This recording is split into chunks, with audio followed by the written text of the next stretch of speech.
Bueno, buenas tardes a todos. Les doy la bienvenida.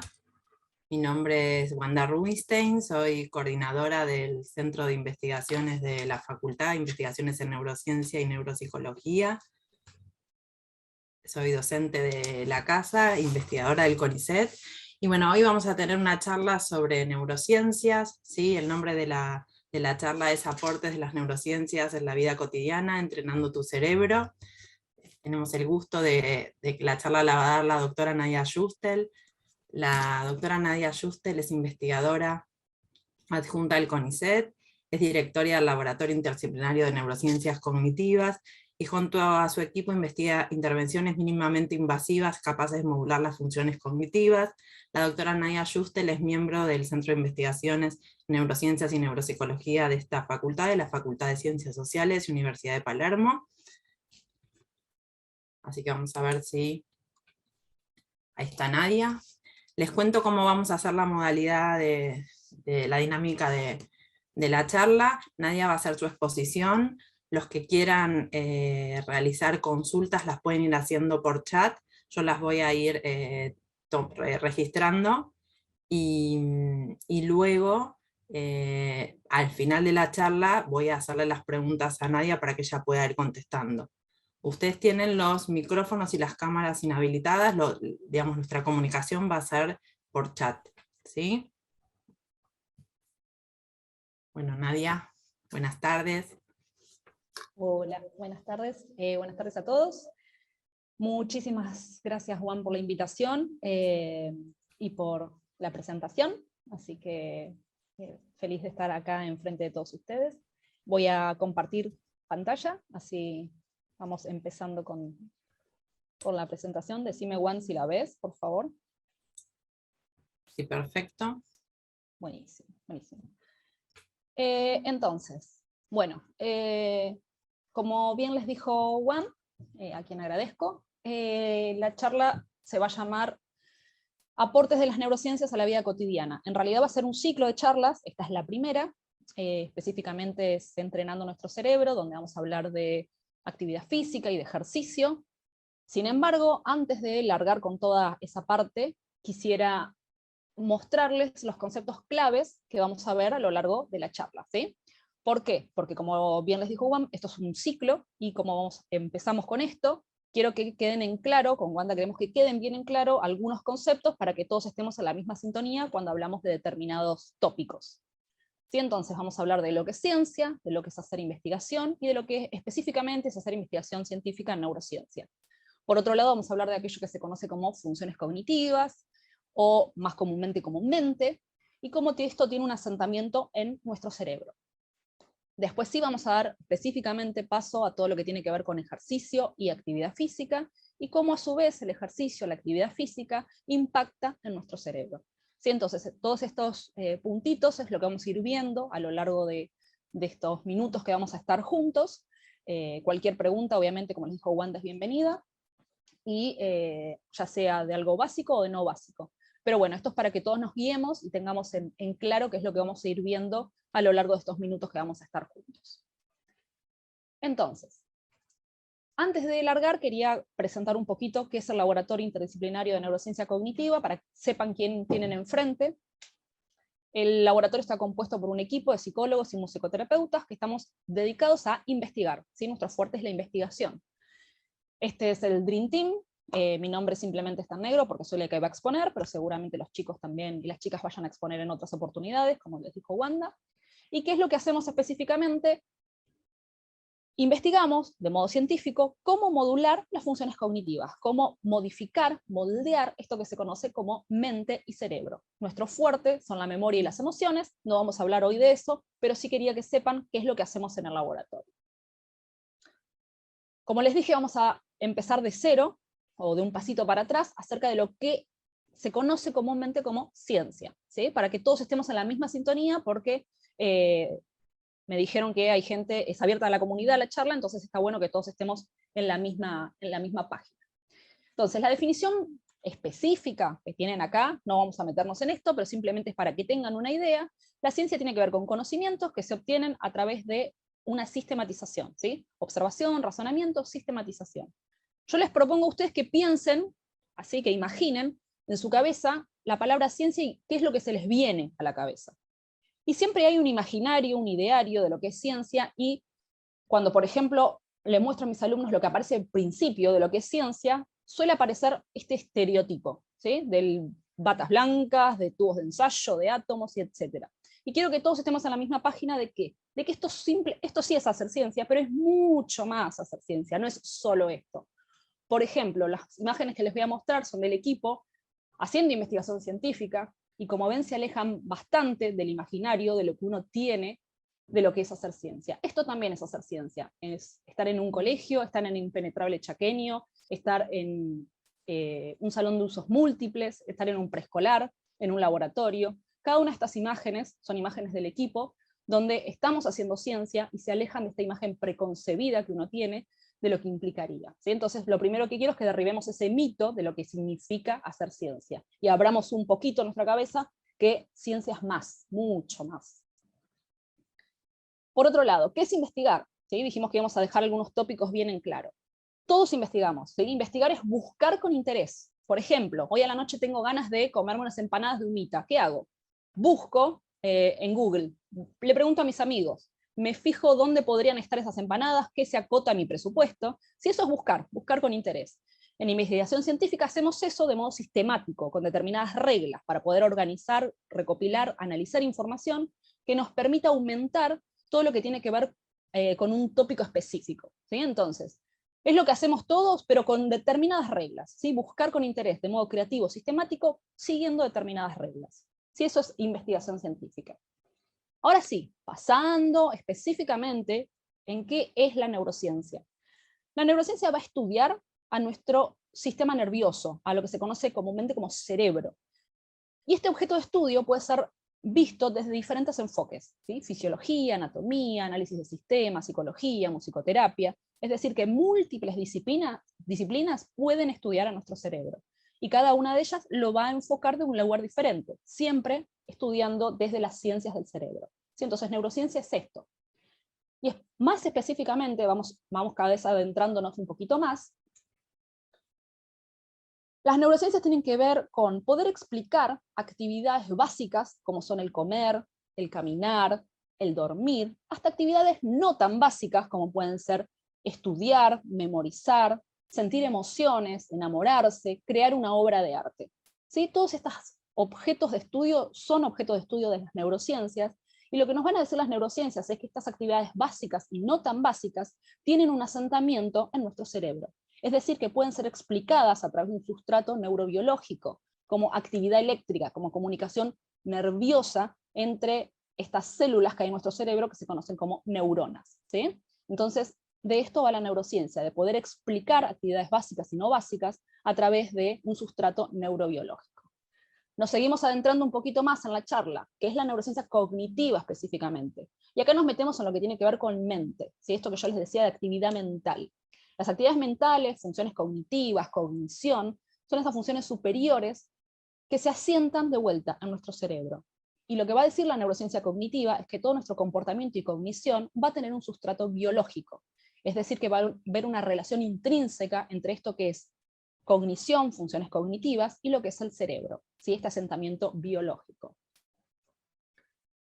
¿Qué son específicamente entonces estas funciones cognitivas, cognición o mente? Es la capacidad que todos tenemos de adquirir información, poder guardarla, poder recuperarla, poder comunicarme con un otro, poder interactuar o empatizar con un otro, poder moverme con un objetivo, atender a determinada clase, razonar, abstraerme. Todas estas son funciones cognitivas y van a ser objeto de estudio de la neurociencia cognitiva.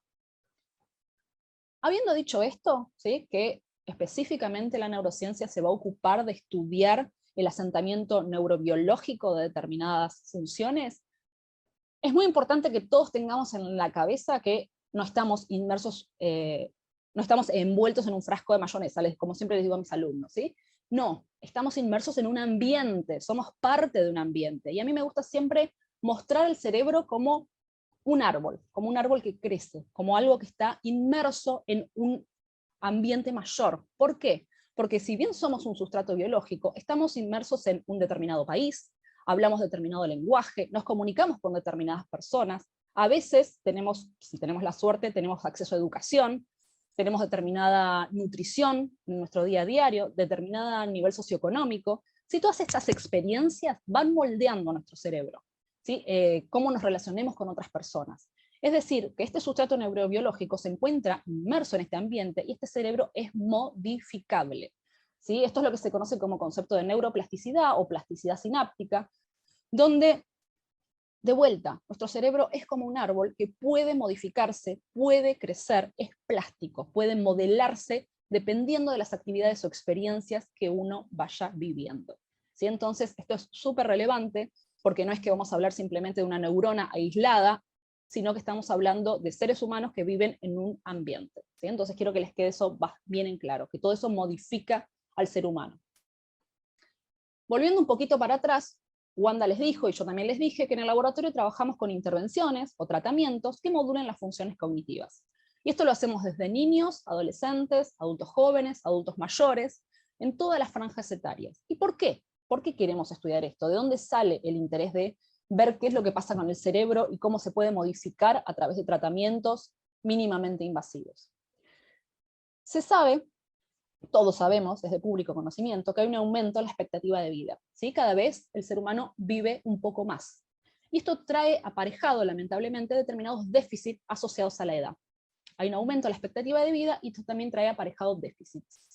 Se sabe que para el 2050 va a haber alrededor de 114 millones de personas con demencia, con una patología degenerativa, por lo cual proponer intervenciones que tengan la capacidad de modular nuestra reserva cognitiva, de prevenir o de retrasar todos los deterioros que podrían llegar a suceder, es de un interés para la especie sumamente relevante, ¿sí? Tratando de trabajar en cada una de las etapas con diferentes herramientas, qué es lo que podría ayudar a que este cerebro modificable, plástico, pueda ser realmente, aprovechar esa plasticidad que tiene nuestro cerebro para el beneficio del ser humano.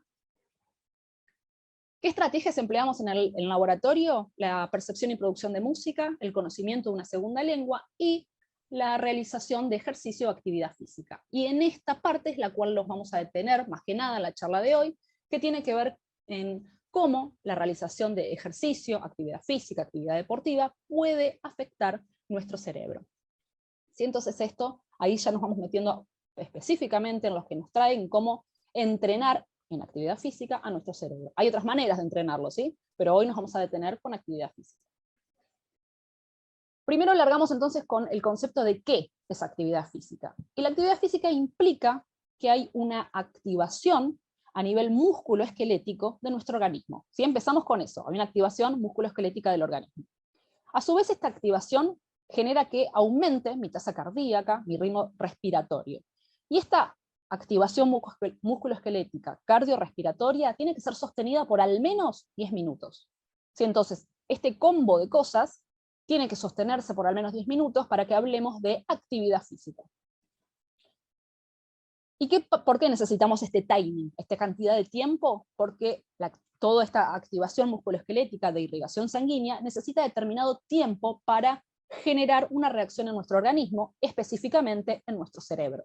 ¿Sí? Entonces, para que todo lo que implica actividad física pueda generar activación, necesitamos determinado tiempo, necesitamos determinada cantidad de irrigación sanguínea, de activación muscular, y todo ello va a tener asentamiento en nuestro cerebro, que va a ser lo que va a terminar afectando todo lo que tiene que ver con nuestra cognición, las funciones cognitivas que hablábamos.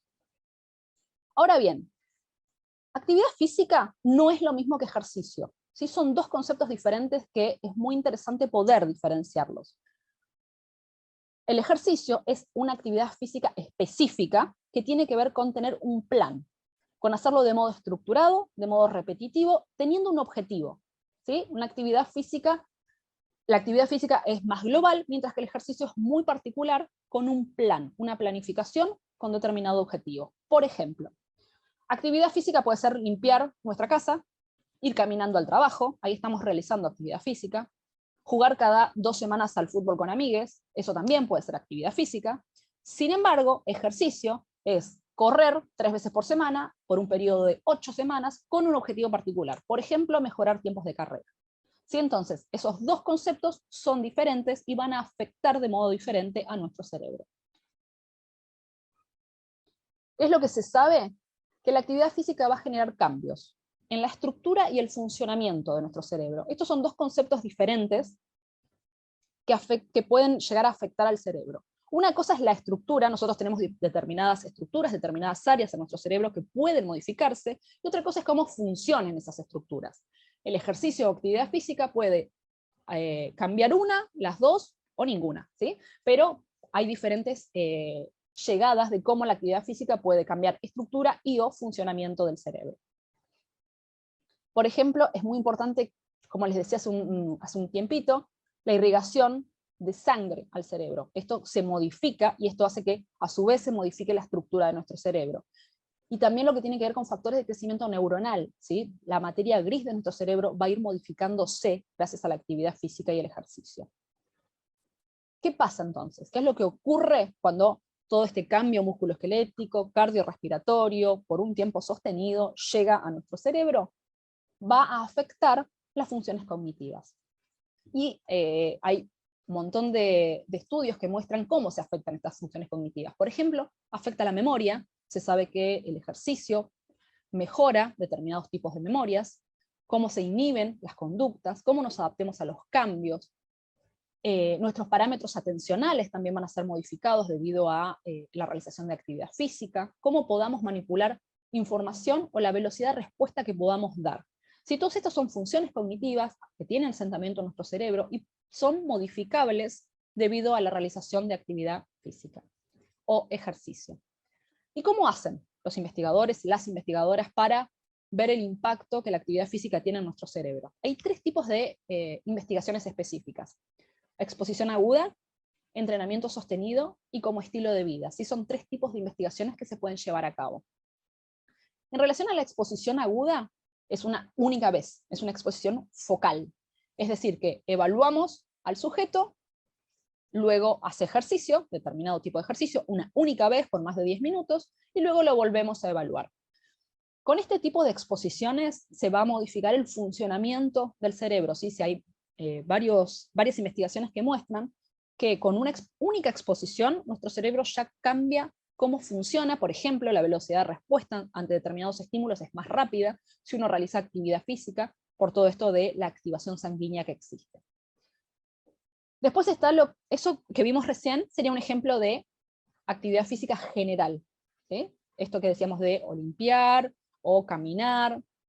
Después está lo que es entrenamiento sostenido, que tiene que ver con una planificación, donde evaluamos al sujeto, luego realiza actividad física por un periodo prolongado de tiempo. ¿Sí? A diferencia de lo otro, que era una única vez, acá estamos hablando de un periodo prolongado de tiempo, y luego lo volvemos a evaluar. En este caso, no solo se modifica el funcionamiento del cerebro, sino también las estructuras, y ahora vamos a adentrarnos un poco más en esto. Y por último está la exploración del estilo de vida de los sujetos, de las personas. Y acá lo que hacemos es evaluar, precisamente como lo dice el nombre, cuál es el estilo de vida, es decir, no solo lo que atañe a cuánto ejercicio físico realiza, sino cuántas horas está sentado, cuántas horas está caminando, cuánto tiempo pasa trabajando, qué come, qué no come. ¿Sí? Exploramos todo su estilo de vida y eso se relaciona con cómo se desempeña a nivel cognitivo. ¿Sí? Es otra manera también de estudiar cómo la actividad física impacta en nuestra cognición. ¿Y qué es lo que se descubre de modo general con los diferentes tipos de trabajos que yo les vengo contando? De modo general, se sabe que la actividad física y el ejercicio mostró tener efectos favorables en muchas funciones cognitivas, varias de ellas ya se las conté. Algo súper relevante que está volviendo a ser estudiado y que había sido dejado de lado, tiene que ver con la calidad de vida, ¿sí? Cómo mejora la calidad de vida de los sujetos y cómo mejora los estados emocionales. Hasta hace no mucho se venía centrando toda la investigación simplemente en lo que tiene que ver con funciones cognitivas. Hoy en día se está yendo un poco más allá y se están explorando otros parámetros. Por ejemplo, como les decía, calidad de vida y estados emocionales. Y se ha observado efectos favorables, positivos, de la actividad física y el ejercicio sobre cada uno de estos parámetros. Por otro lado, ¿quiénes se benefician de esto de realizar actividad física, de poder hacer ejercicio? Lo que se sabe a nivel general es que cada una de las franjas etarias ve beneficios. Niños, adolescentes, adultos jóvenes, adultos mayores. Cada una de las franjas etarias hay estudios que muestran cómo el ejercicio y la actividad física pueden mejorar determinadas funciones cognitivas. No solamente, o sea, yo me voy a centrar en funciones cognitivas, ¿sí? Pero tengan en cuenta que la parte física también va a mejorar, calidad de vida va a mejorar y estados emocionales, ¿sí? Es un combo. Y ahora yendo más específicamente, ahora les voy a, es un dato un poquito más duro, en niños y niñas menores de 6 años, hoy en día todavía no hay evidencia suficiente. ¿Esto qué significa? Que hay estudios que muestran que es positivo, sin embargo no hay la cantidad de cúmulo de estudios necesarios como para decir, sí, es súper positivo realizar ejercicio físico. Se sabe que es positivo, no tenemos la cantidad de estudios para hablar científicamente de que hay evidencia suficiente. En niños y niñas de 6 a 14 años la evidencia es muy fuerte. Esto implica que hay una cantidad de estudios, una cantidad de sujetos evaluados, y hay un poder estadístico en esto que nos indica que realizar ejercicio físico afecta favorablemente las funciones cognitivas, la salud física y el estado emocional de este tipo de población. En adolescentes la evidencia es moderada, es decir, que hay estudios, no la cantidad de cúmulo que hay en otras edades. En adultos jóvenes es raro, pero no hay tanta evidencia. Y algo que a mí me resulta muy interesante es la cantidad de evidencia que hay en adultos mayores en deterioro cognitivo leve y en demencia tipo Alzheimer, donde hay muchísimos estudios y la evidencia apunta nuevamente de manera estadísticamente fuerte a que hay muchísimos estudios mostrando cómo el ejercicio y la actividad física mejoran el desempeño cognitivo en estas poblaciones. Y acá lo que les traigo es un estudio muy específico que desde Erickson y compañía, que es un estudio que se cita en absolutamente todas las revisiones, todos los estudios que se hacen posteriores a este año, donde es un estudio que está muy bien hecho, y les quiero contar qué es lo que se investigó, cómo se investigó, y para que vean el poder que tiene esta intervención de ejercicio en nuestro cerebro.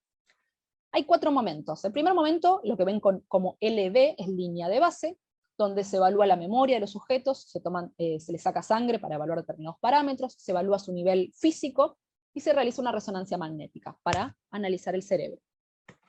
Luego de ello, de manera azarosa, se divide la muestra en 2.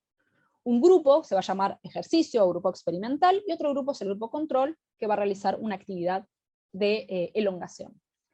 Se evalúan nuevamente a los 6 meses, y se evalúan luego de 1 año de estar realizando este stretching, elongación o ejercicio físico. Se evalúan los mismos parámetros que en la línea de base, ¿sí? La resonancia magnética, análisis de sangre, análisis del estado físico y la memoria. ¿Cómo se realiza la intervención que hacen los investigadores? En el grupo experimental o grupo que hace ejercicio, realizan 5 minutos antes y 5 minutos posteriores un poco de elongación, y después van sumando de 5 minutos caminatas. Es decir, la primera semana realizan 10 minutos de caminata, la segunda semana 15, tercera semana 20, cuarta 25, quinta 30, sexta 35, y de la semana 7 hasta el año, es decir, todo lo que resta del año, de todas las semanas, no sé cuántas semanas, 52 semanas tiene el, creo que sí. No me acuerdo. En adelante hacen 40 minutos de caminatas a un ritmo, lo que se conoce como ritmo vivo. Es decir, los sujetos no es que están mirando vidrieras mientras caminan, sino que hay cierta, lo que les decía antes, activación musculoesquelética, determinada irrigación sanguínea, es decir, que hay una activación del 75% del estado basal del heart rate, ¿sí? Lo que se conoce como pulso cardíaco.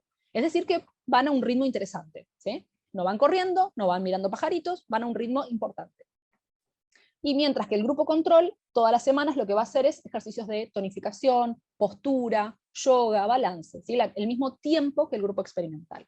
Es decir, un grupo camina durante 1 año, otro grupo hace ejercicios de elongación. ¿Y qué es lo que se encontró? Primero, a nivel de estructura, esto que les muestro en este gráfico es lo que se conoce como hipocampo, es una estructura que tenemos en nuestro cerebro. El hipocampo, entre otras cosas, se va a encargar de lo que tiene que ver con la memoria.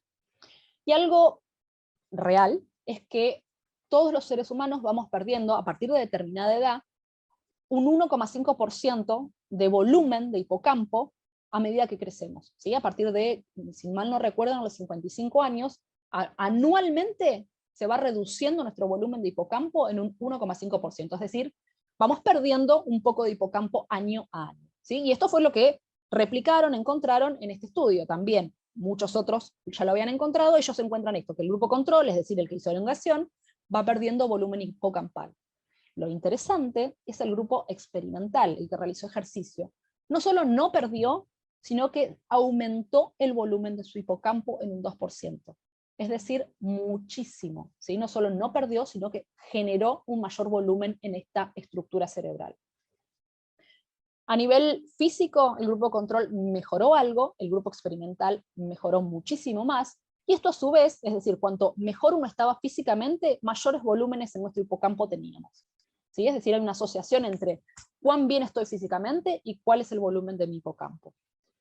Por otro lado, un mejor nivel de físico da también mejores niveles en nuestra memoria, y a su vez, tener un mayor hipocampo hace que también tengamos una mejor memoria. Es decir, que hay una asociación entre volumen del hipocampo, ejercicio y memoria.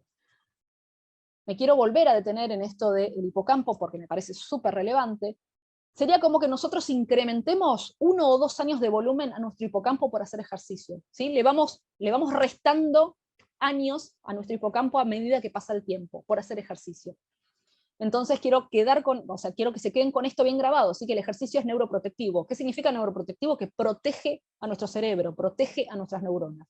Y este estudio era de adultos mayores, es decir, nunca va a ser tarde para empezar a hacer ejercicio, ¿sí? Estamos viendo que es un arma súper poderosa y que en cualquier momento de nuestra vida podemos largar con ello, porque vamos a ver efectos. A nivel estructural, por ejemplo en esto del hipocampo, cómo aumentó el volumen de este hipocampo, a nivel físico, a nivel cognición, cómo mejora la memoria, ¿sí? Cómo todo esto a su vez está relacionado.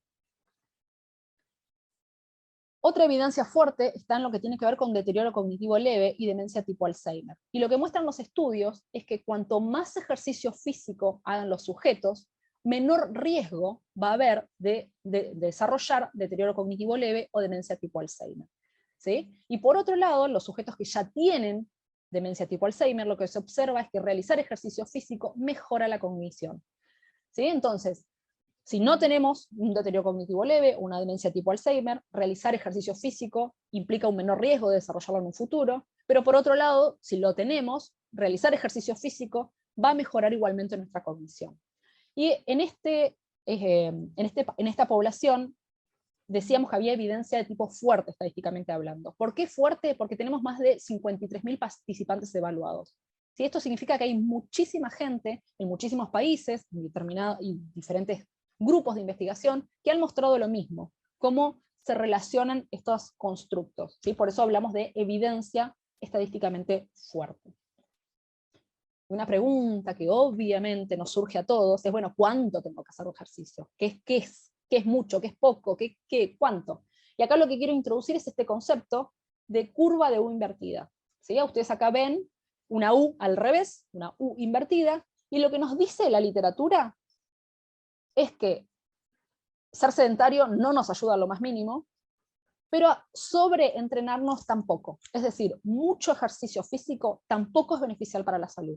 Es decir, que se necesita un balance, un equilibrio entre no hacer nada y hacer demasiado, ¿sí? Lo que dice, por ejemplo, la OMS, la Organización Mundial de la Salud, es como muy abierto, entre 75 minutos y 300 minutos, y de modo muy genérico. Los estudios científicos lo que van demostrando es que por ejemplo, 3 veces por semana, alrededor de 30 minutos, sería un nivel adecuado con una intensidad de vuelta. Esto que les vengo diciendo desde el principio, activar nuestro sistema musculoesquelético, irrigar sangre, para que esto, sostenido en el tiempo, más de 6 meses, pueda afectar el funcionamiento y la estructura de nuestro cerebro. Todo esto también tiene que ver con el nivel cardiorrespiratorio que uno tiene, ¿sí? Cuando uno hace ejercicio, y cuanto más ejercicio uno planifique y sostenga, mejor va a ser el nivel cardiorrespiratorio de uno, ¿sí? ¿Y esto qué implica? Por ejemplo, cuanto mayor es nuestro nivel cardiorrespiratorio, mayor materia gris y mayor materia blanca vamos a tener en nuestro cerebro. ¿Qué es esto? nuestro cerebro tenemos neuronas, las neuronas están compuestas por un cuerpo, por dendritas y axones, el cuerpo es lo que se conoce como materia gris y lo demás como materia blanca. Es decir, es la unidad funcional de nuestro cerebro.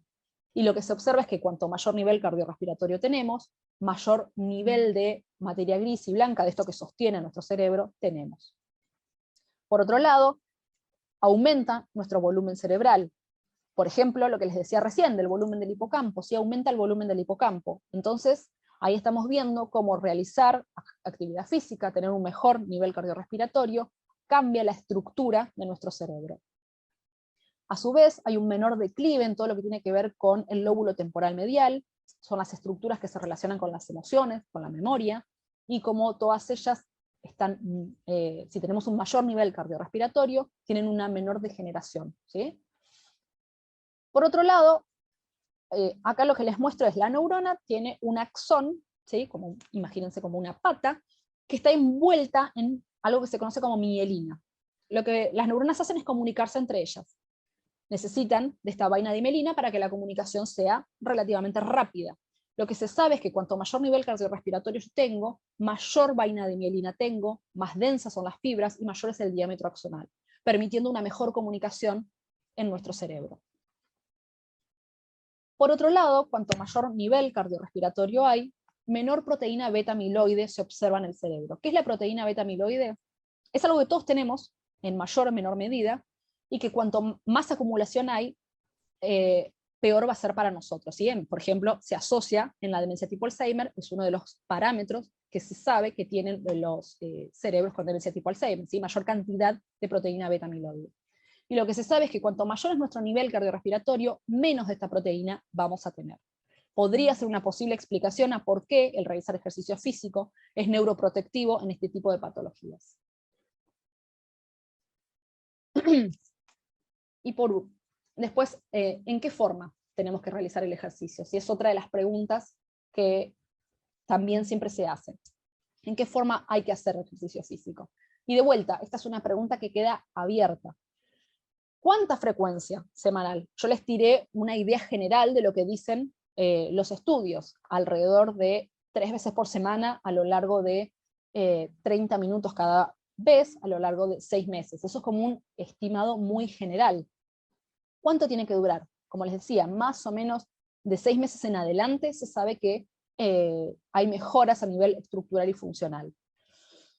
¿Cuán intenso tiene que ser? Esto que les decía de la OMS, no es lo mismo hacer actividad intensa, hacer actividad moderada, hacer actividad leve, ¿sí? Entonces la cantidad de intensidad de nuestro entrenamiento va a afectar directamente la cantidad de minutos que uno tenga que realizar. Por otro lado, no es lo mismo el tipo de actividad que uno realice. Hay actividades que se conocen como actividades de habilidades abiertas y actividades de habilidades cerradas. Habilidades cerradas son aquellas como correr, nadar, andar en bicicleta, donde es uno con uno mismo. Mientras que actividades de habilidades abiertas son las que compartimos en equipo. Y se sabe que no es lo mismo para el cerebro una o la otra, ¿sí? No afectan de la misma manera la velocidad de procesamiento, la memoria. Si no es lo mismo que yo tenga que atender a mí y a nadie más que a mí misma, que yo tenga que estar en un grupo atendiendo a las necesidades de todo el grupo y ir proyectando qué es lo que va a suceder si tiro la pelota en determinado lugar o en otro, ¿sí? Y esto va a afectar de manera diferencial a nuestro cerebro. Lo que quiero acá resaltar es las características del participante, porque todo esto es muy general. De vuelta, hay que ver sujeto a sujeto. Si hablamos de una persona sedentaria que en su vida hizo ejercicio, obviamente, si yo ahora le digo, vamos y caminamos 40 minutos a ritmo vivo, me va a mirar como diciendo, no, no es posible para mí realizar eso. En cambio, si una persona que todos los días hace 1 hora y media de ejercicio, le digo, vamos a caminar 40 minutos, y sí, dale, vamos. Entonces, depende del participante, que sea poco, que sea mucho, cuál sea la frecuencia. ¿Sí? Entonces, de vuelta, son generalidades, esto de hacer 30 minutos, cantidad de minutos por semana, cantidad de veces por semana. Lo relevante es que se realice actividad física y que se desafíe al cuerpo y al cerebro. ¿Por qué? Porque si uno se acostumbra, ¿sí? La persona que era sedentaria empieza caminando a 10 minutos, logra a lo largo de un año sostener 30, 40 minutos, después del año eso va a dejar de ser un desafío y va a tener que volver a cambiar la actividad o ponerle un poco más de intensidad para poder desafiar a ese cuerpo y a ese cerebro y que se obtengan los beneficios que les vengo contando. ¿sí? Entonces, todo esto es relevante dependiendo de cada uno y de qué es lo que cada uno realice. Como modo general, realizar actividad musculoesquelética que aumente nuestra actividad cardiorrespiratoria y que sea un desafío para nuestro cuerpo y nuestra mente. Entonces, la actividad física, el ejercicio, es una actividad de bajo costo. Prácticamente todos podemos hacerlo con lo que tenemos en nuestra casa, ¿sí? Salir a caminar, como les contaba en el estudio de Erickson. Los sujetos lo que hacían era salir a caminar durante 40 minutos. No se necesita demasiado para salir a caminar. Prácticamente no tiene efectos adversos. Esto es prácticamente porque si yo soy una persona sedentaria y de repente quiero ir a correr 42 kilómetros, claramente algo me voy a lastimar, ¿sí? No, entonces, si uno lo desarrolla con un plan de entrenamiento paso a paso de manera moderada, no tiene efectos adversos. Como vimos, los beneficios se dan en todas las edades, en algunas más, en otras menos, pero en todas las edades es accesible el poder realizar ejercicio dependiendo del nivel de cada uno. Y podemos realizarlo en ambientes súper variados, ¿sí? Ya sea adentro de nuestra casa, en nuestra cuadra, en un gimnasio, o sea, hay muchísimos ambientes en los que uno puede desarrollar esta actividad beneficiándose de todo lo positivo y favorable que se puede obtener. Entonces, vuelvo a este concepto, el concepto de nuestro cerebro como un árbol, nuestro cerebro plástico. ¿Qué es lo que estamos viendo? Que la intervención de actividad física, de ejercicio, generando un desafío en nuestro cerebro, hace que se modifiquen las estructuras, que se modifique el funcionamiento, es decir, que modula nuestro cerebro, que lo modifica. ¿Por qué? Porque tenemos un cerebro plástico. Generándole esta incomodidad, este desafío a través de diferentes intervenciones, podemos lograr tener un mejor cuidado de nuestra reserva cognitiva, de nuestra cognición, de nuestro cerebro, de nuestro, esto que les contaba como el árbol de nuestro cerebro. En varios momentos de la charla yo les dije que era normal que cuando vayamos envejeciendo determinadas funciones se vayan perdiendo. ¿Sí? Es algo natural que hay determinadas funciones que se van perdiendo, por ejemplo la velocidad de respuesta, la capacidad mnemónica, si hay determinadas funciones que, porque vamos creciendo, se van enlenteciendo, perdiendo. Obviamente está la otra pata que tiene que ver con el envejecimiento patológico, si hay estamos, por ejemplo, lo que tiene que ver con demencia tipo Alzheimer, donde no es que se pierde algo, sino que se pierde muchísimo de ese cerebro. Pero por otro lado, está el envejecimiento en el cual podemos influir a través de nuestro ambiente, con intervenciones. Esta intervención, que es el ejercicio físico, que es mínimamente invasiva, y que ha visto que tiene mejoras a nivel funcional, cognitivo, físico, emocional, de calidad de vida. ¿Y qué es lo que puede ver? Les traigo de vuelta el ejemplo del hipocampo. ¿Sí? No solo no se reduce como debería por la edad, sino que aumenta su volumen. Es decir, que se puede modificar este cerebro, generando que eso que debería perderse no se pierda. De vuelta les traigo la misma frasecita. ¿Sí? El ejercicio protege nuestras neuronas, por eso se dice que es neuroprotectivo. Y nunca va a ser demasiado tarde para que larguemos con esto, ¿sí? Porque tiene múltiples beneficios. Sin más, quiero dejarles una foto de mi equipo, del cual no podría estar acá si no tuviese toda la banca que tengo, y están siempre ahí apoyando, no quería dejar de nombrarlos. Estos son los contactos, por si les interesa contactar al laboratorio, y sin más, los escucho a ustedes.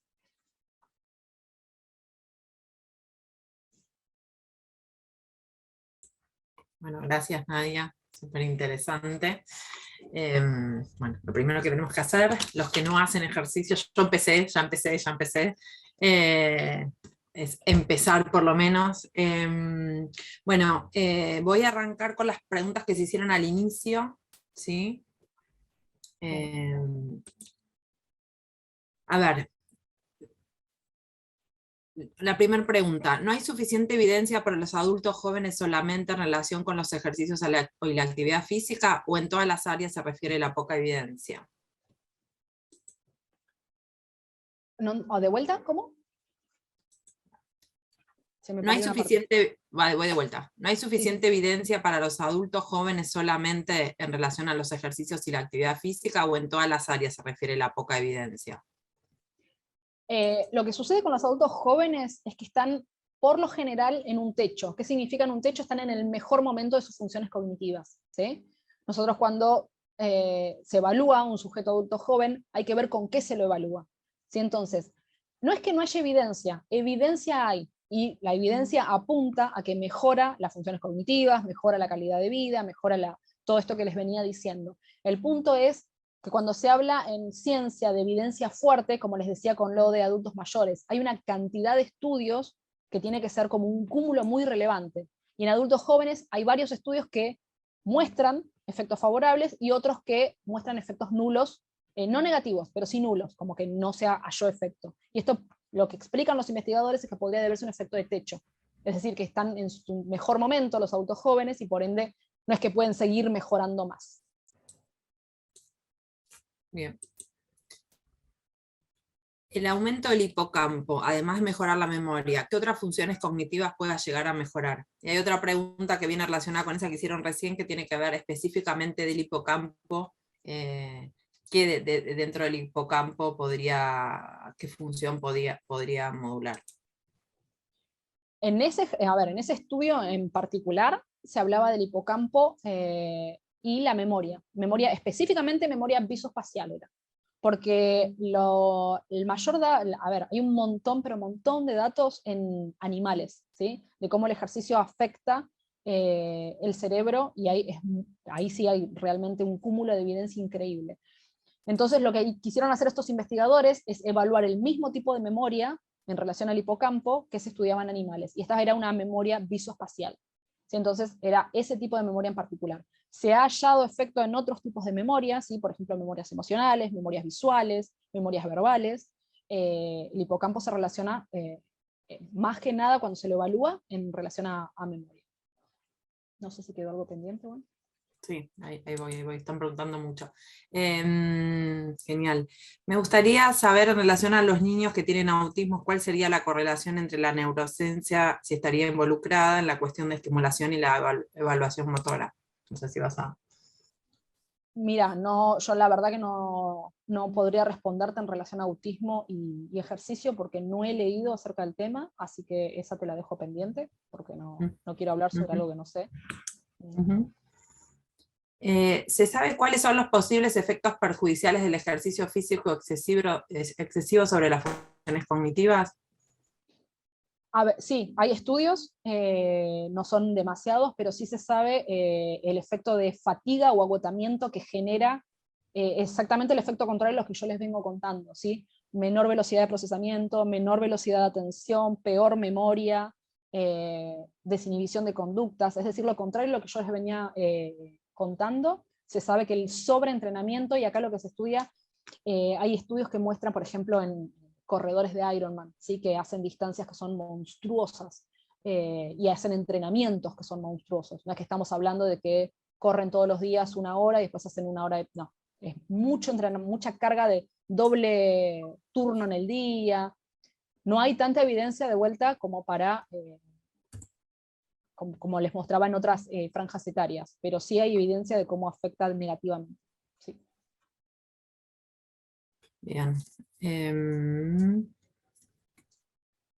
Existen investigaciones acerca del funcionamiento cognitivo en deportistas de alto rendimiento de competición, bueno, un poco lo que estabas diciendo. Sí, hay, lo que recién te decía, y en alto rendimiento entran otros factores psicológicos en juego, pero sí, hay varios. Dice, no me quedó muy claro. Entonces, lo recomendable es hacer 30 o 40 minutos de ejercicio o actividad física solamente 3 veces por semana. ¿No es recomendable hacerlo todos los días? De vuelta, esto es un genérico, ¿sí? Por eso en una de las diapositivas yo insistí que había que ver las características del participante. Si estamos hablando de una persona que nunca hace ejercicio, hacer 3 veces por semana es una locura, ¿sí? Si vos sos una persona sedentaria que está más de 12 horas en la computadora o estudiando o lo que sea, y de repente quieres hacer 3 veces por semana, es una locura, ¿sí? Yo ahí lo que recomendaría sería empezar por menos. Y ni hablar de media hora, es muchísimo. Entonces, pero si sos una persona que todos los días está entrenando y yo te digo, entrená 3 veces por semana, me vas a mirar como diciendo, ¿y qué hago los otros días? Entonces, depende del participante. De modo genérico, la Organización Mundial de la Salud te dice entre 75 y 300 minutos, dependiendo de la intensidad del ejercicio. Hay papers que te dicen esto, 3 veces por semana, 30 a 40 minutos. de vuelta, hay que ver las características de cada uno, ¿sí? Si vamos de una persona sedentaria o si vamos de una persona que entrena moderadamente o sobreentrena. Bien. La relación, ¿hay estudios que relacionan enfermedades de esclerosis múltiple o ELA y el ejercicio físico, y si podría haber mejoría o evolución? Sinceramente no lo sé, no he estudiado de él, no podría ayudarte. Em, Dice, ¿este tipo de evidencia se puede visibilizar en revistas de promulgación científica nada más? Lo que yo les conté está, a ver, los científicos por lo general lo que hacen es publicar en revistas o journals académicos, científicos, sí. La idea es que también difundamos, que hagamos charlas abiertas a la comunidad, que esto pueda ser accesible a todo tipo de población. El mayor lugar donde se comunica a los científicos, sí, son revistas de divulgación científica, conferencias, lo que no significa que no haya otros lugares donde se puedan encontrar de manera más coloquial estos estudios. No es el fuerte, pero hay. Creo que, digamos, hoy por hoy la ciencia está, digamos, como dice Nadia, en ese sentido las charlas, ¿no? La ciencia está tratando de bajarse a la comunidad y en ese sentido divulgar, o sea, digamos, los estudios científicos dan la evidencia, pero después estamos todos los científicos tratando de difundir esas evidencias para poder generar cambios en la población. Y creo que justamente si hay algo que se ve en la comunidad, o sea, en los medios, o es la neurociencia hoy como aplicarla a la vida cotidiana, más allá del ámbito científico. Creo que particularmente la neurociencia está digamos, en difusión en la vida cotidiana. Otra pregunta, Nadia, por ahí, digamos, yo tengo algunos, pero preguntan en congresos, digamos, que se difunda las neurociencias, si vos querés, digamos, hablar, decir algunos. Mira, el congreso que yo acá recomiendo siempre es el de la SAN, que es la Sociedad Argentina de Neurociencias, que se suele hacer en septiembre, octubre. Este año va a ser acá en Buenos Aires, en la Facultad de Exactas, creo. Así que eso estaría buenísimo. Si pueden asistir, es un congreso súper recomendable, súper recomendable. Y después, de neurociencia, el de SONEPSA podría ser también, que Iguana ahí es la vicepresidenta, así que ya los puede guiar un SONEPSA poquito se va a más. hacer el año que viene, este año es el de la SLAN, que es la Sociedad Latinoamericana, y se hace en Uruguay, también creo que es en octubre. No sé, la CC si hace algo este año. Creo que este año no, que toca el año que viene. La ACC es la Asociación Argentina de Ciencias del Comportamiento. El nombre de... Si quieren me pueden, o sea, por estas cosas les dejo en el chat Ujú. mi contacto. Si quieren me escriben, no tengo ningún problema. Así les queda. Sí, y había alguna más interesante esta. ¿Se sabe qué tipo de actividades tienen mayores consecuencias positivas en el cerebro, si las actividades cerradas o abiertas? Todas tienen efectos súper positivos. La verdad que todas, lo que van a tener unas por sobre otras, tienen que ver con mínimos cambios de velocidad de respuesta, pero la realidad es que si vas a hacer ejercicio, lo que se recomienda es hacer lo que te guste, no lo que sea mejor o peor. O sea, primero tienes que estar motivado para poder realizarlo y para poder generar el hábito de tratar de hacerlo 3 veces por semana, todos los días, lo que sea, pero lo importante no es tanto si es habilidad abierta, cerrada, sino lo que motive y lo que realmente te mueva a vos a poder realizarlo. Eso es súper relevante. Y pensaba, te hago una consulta yo, digamos, pensaba en esto digamos, de las actividades, digamos, con otros, ¿no? ¿Hay algún estudio respecto a otras áreas, digamos, indispensables, digamos, que tienen que ver con la cognición social, la teoría de la mente eh, y ejercicio, digamos? En el hacer ejercicio físico, digamos, en equipo, podríamos decir, si hay áreas, digamos, que se desarrollan eh, relacionadas con lo que sabemos que hace a la cognición social. Que de áreas específicamente no, sí que mejora todo lo que tiene que ver con empatía y comunicación social. Áreas no recuerdo haber leído. Pero sí, digamos, pero sí que las funciones cognitivas mejoran. Sí, sí, sí, sí, totalmente. Bien. Así es. Em, Bien. Bueno.